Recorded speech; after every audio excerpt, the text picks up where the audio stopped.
What is up everyone and welcome to today's video. Today we're going to be stripping down this old Hewlett-Packard or HP PC. It's one of my PCs that's been sitting upstairs and let's face it, I'm never ever going to do anything with it. Now I may have made a video about this in the past saying I'm going to do this and I'm going to do that, but basically I'm really not, and I've kind of lost track of all the old ideas that I had of these PCs. And you know, I used to get so excited when someone gave me a free PC, and or you know, if it was just 10 quid or 20 quid I gave them or whatever, and you know, I could fiddle about with it and stuff, make a couple of videos about it. But now I've kind of realized that they really take up space. Now this doesn't mean that I'll be you know, not collecting free PCs in the future. You guys don't have to worry about that. All I have at the moment is a bit of an issue with a backlog of PCs, and I need to get rid of a load of stuff from upstairs because, as you guys know, I'm having a massive clear out. So in this video I'm kind of killing 3 or 4 birds with one stone, because I'll be stripping this back, more than likely throwing the case and stuff, because nobody wants this old stuff anymore. It's really not worth anything. But at the same time I could hopefully salvage screws and some stuff that's kind of handy from inside the case. If not, a lot of this stuff may end up being chucked or just put into a giant bundle of computer parts on eBay, or I may give them to someone or whatever. I have no idea. So what we're going to do in this video is strip this computer right back, not going to keep anything in it, and we're going to see if there's anything of any use.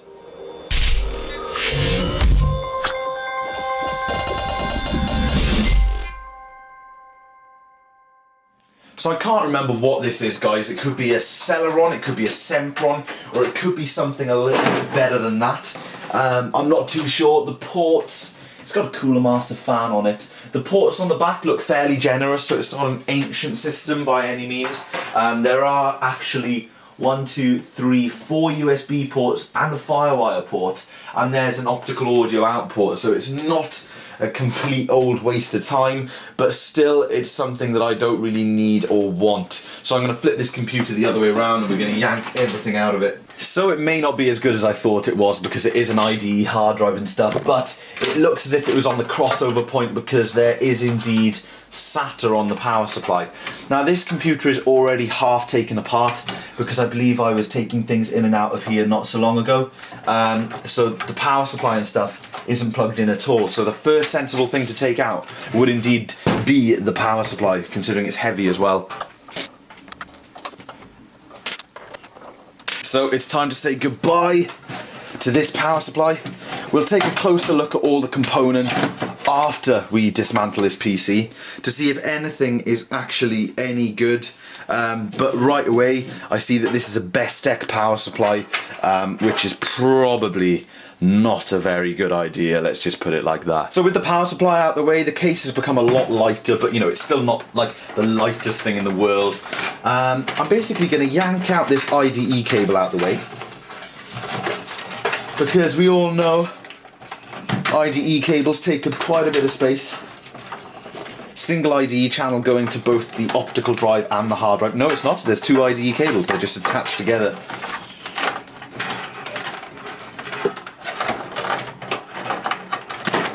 So there we have it. IDE cables out the way. And with the IDE and PSU out the way, it's amazing how empty the case starts to look. Down the bottom here, it looks like we've got some kind of network card, but the PCI system is one of these weird ones where it's like an external bracket type thing. Yeah, so this little bit of metal comes off the back and basically allows you to take out the cards. Never understood that, but yeah, there it is. There's the network card. It's quite a bulky network card actually, compared to, well, it's not a network card, sorry, it's a modem card. Quite a bulky one compared to a lot of the ones that I've got laying around. Random bit of metal there. And of course, PCI slot covers. Plenty of those knocking about. Put them out the way, and the system is looking more and more bare. Now these are all the front panel connectors. Trying to get you guys the best angle in here as possible. It's very hard to film into a computer case if you haven't got a lot of space like I haven't at the moment. More front panel connectors over here. They're all nicely labelled, USB 2 and stuff, or just USB. We've got no memory in this machine. Looks like I've taken it out before. Cool thing about this machine is there appears to be 4 memory slots, which is really cool for an older Micro ATX build. Now, we still have a hard drive in this system, but I believe by the feels of it, it's screwed on from the other side, so let's flip her around again. And this side panel does indeed have a couple of screws holding it on, but actually, wow guys, this is going to be intriguing for us to figure out, because this side panel is actually attached to the top panel of the case. This case is proving to be a little bit difficult to take apart, so I've yanked off the front panel, which is, you know, your average mess of just general plastic and stuff that is not nice. Anything of any use is actually underneath, and it's quite a cool little power button assembly, which is interesting. Of course, the optical drive bay and the expansion bay, you can see them there.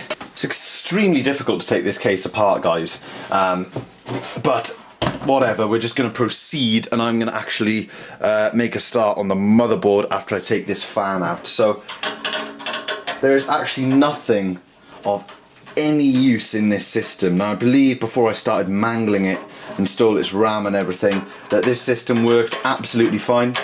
Well, as fine as it can, really. I don't know about the hard drive, but it's a Sempron, I have recently discovered, because there's a sticker on the front panel.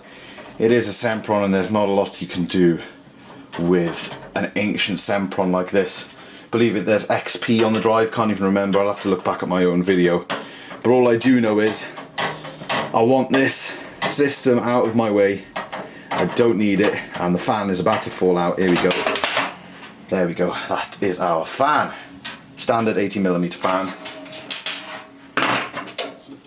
Sorted. So it's time to take Mr. Motherboard out and out of the way. I don't know if it'll come out with that hard drive sitting in there, but I am actually not skilled enough to take the hard drive out as we speak, guys. These old systems can be a pain like this. But one really cool thing is about these old desktops and stuff, what I do really like about them is they are built well.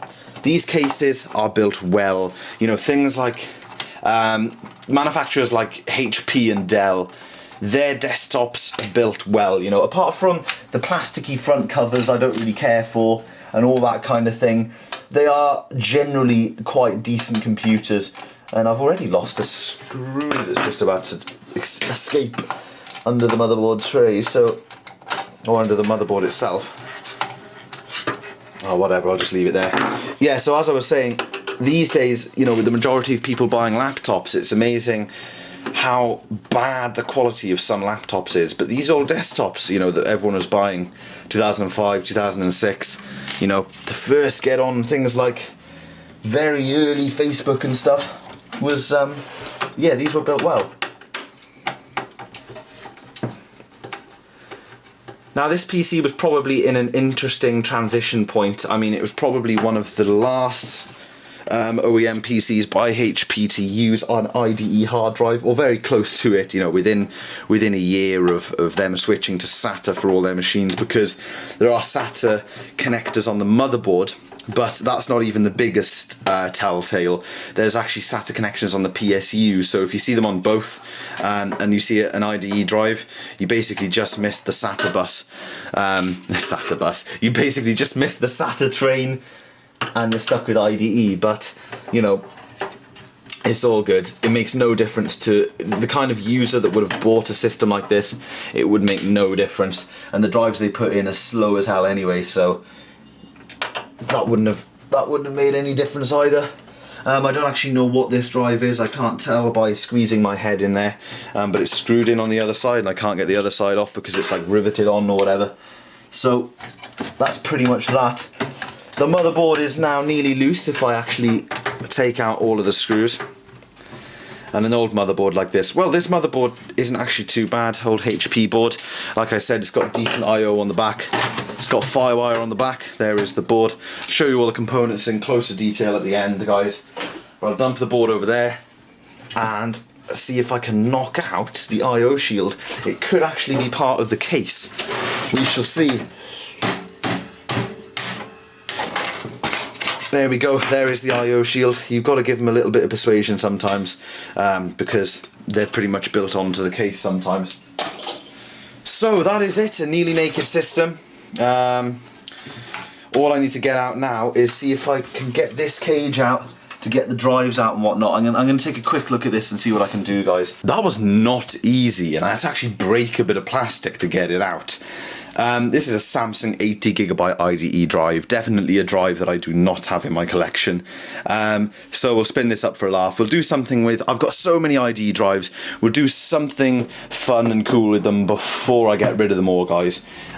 So now basically all that's left is the optical drive, and I just broke another piece of plastic because there's a screw underneath. Now this quick release mechanism doesn't appear to be working because there's screws on the other side, but what I managed to do is just sort of wangle the drive out, and the screw holes weren't even, the screws are still on the drive. If you take a look, the screws are actually still there, so I don't really know what was happening there, but now, there we go, the optical drive has slid out. So it is a, hang on a sec, let me have a look.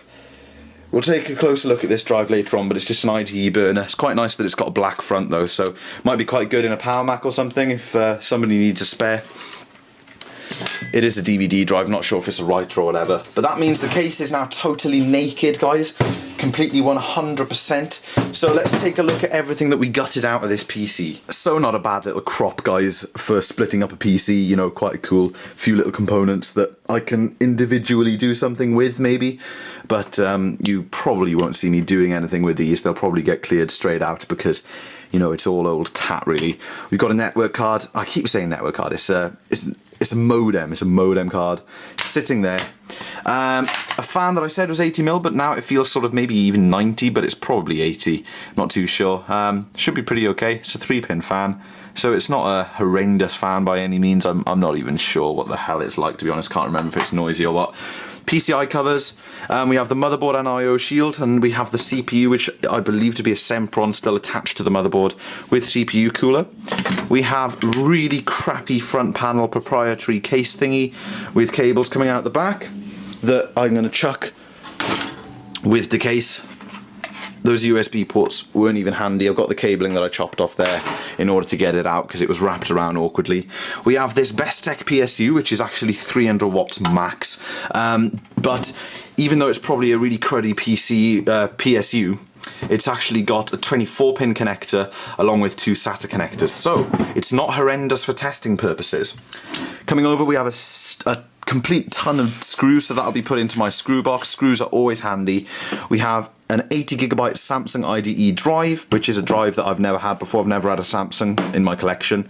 And a bit of metal, that can go. And we have this. This is a IDE DVD drive, which I've just smacked against the motherboard accidentally. But it's got a black front, so that makes it quite nice. Also, there's some screws sticking out the side of that and the hard drive, so I'll have to take care of those. On the floor, we have the crappy front panel. We have the case, which is no more. The cool little power button doohickey thingy, which can go straight in the bin, along with some IDE cables. So this is the PC completely disassembled, as you guys can probably tell. Pretty damn crappy, but it is now out of the way and I can throw it away. I always, if you guys are wondering why I didn't just throw away the whole thing, I always feel really, really bad throwing away an entire PC, especially one that someone's given to me, because, you know, I've never used any of the parts for anything good out this PC. So I thought if I could squeeze one more video out of it, then I would. So I've done so. So now at least I can throw the case and this stuff doesn't take up as much space until I figure out what the hell I'm going to do with it all. So huge thank you for watching, everyone. It's been a little bit of a random video today, but expect more of these types of videos.